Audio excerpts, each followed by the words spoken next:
Okay, so this is part two of, being careful what we look at. Look at that. Isn't that pretty? Look.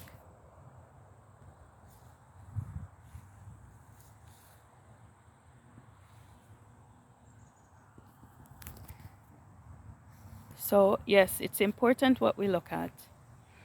And the reason I was showing you the trees is because sometimes we have to be able to visualize things in order for faith to grow. Now, I'm a nature lover. I walk around, I look at trees, I take pictures of trees, videos of trees, all kinds of nature things, flowers, and I post them. And I realized that over the course of me doing that, my life has changed significantly. In the sense that my faith has increased.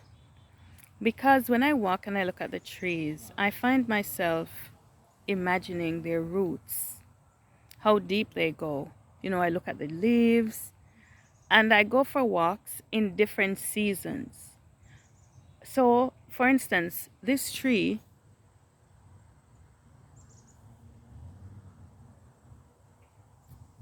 I don't know if you can see it, is experiencing an in-between season. Maybe if I turn that way. So, on that one tree, we have autumn or fall, and we have winter. On one side you have the trees, the leaves changing color, and on one side you have a part of the tree that has no leaves. Now, I began to wonder, what happens to the trees in the winter time?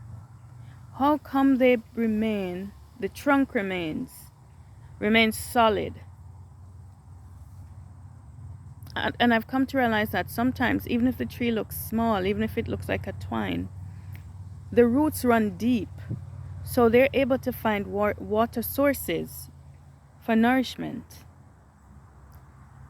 What's the point you're trying to make, Corinne? The point I'm trying to make is, having looked at those trees, my faith grew so much because the Bible says that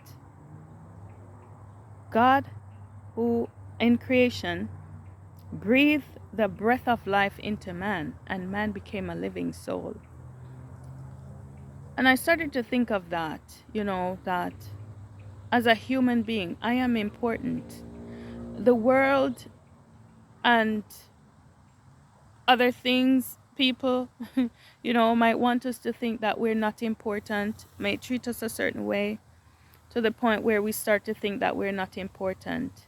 But for the mere fact that God breathed up the breath of life, the breath of God lives in us, that makes us important.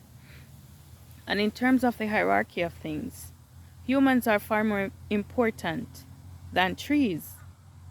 So if God is able to sustain the trees through the various seasons of their lives, I came to recognize that the same God is able to sustain me through all the seasons of my life. My dry season, my wet season, my winter season, my season of lack, my season of plenty. God is able to sustain me. And that thought has literally, yes, so I started to believe and I started to accept the fact that the same God who is able to sustain the trees in their dry season, in their winter season, is the same God who is able to sustain me. And again, in terms of the nature of things, I'm far more important than a tree. So if God takes care even the most basic needs of a tree, as a human being, as a person, it means that God is far more invested in me, invested in meeting my needs, and invested in sustaining me.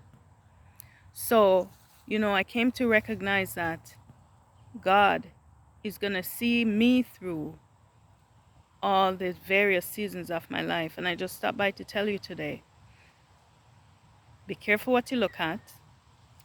Look at things that will enhance your personal development. Look at things that will inspire growth. Don't just look at things that's going to be destructive to your spirit What we hear is just as important as what we see.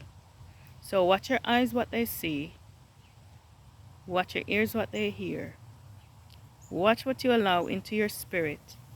Watch what you allow into your soul. Have a great day, everybody.